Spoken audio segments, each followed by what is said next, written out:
Pininyahang manok? Ba't may gatas? Tara, samahan niyo akong gumawa ng pininyahang manok.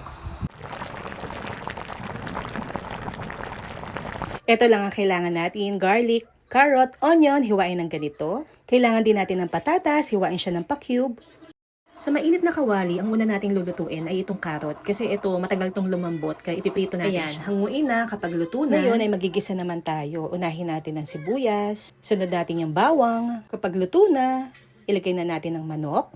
Lagyan ng takip, hintayin kumulo at lumabas ang katas ng manok. Ayan, ganito, magiging ganyan ang itsura niya.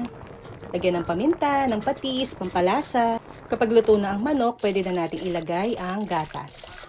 Isang latang i-buff siya. Siya yung magiging sabaw natin. Hintayin natin kumulo. Kapag kumulo, ilagay na natin yung patatas. Hintayin natin maluto ang patatas. Kapag luto na ang patatas, ilagay na natin yung niluto natin kaninang carrot. Pwede na natin lagyan ng patis, ng paminta, pampalasa. Ilagay na yung pineapple tidbits. Yan, medyo marami.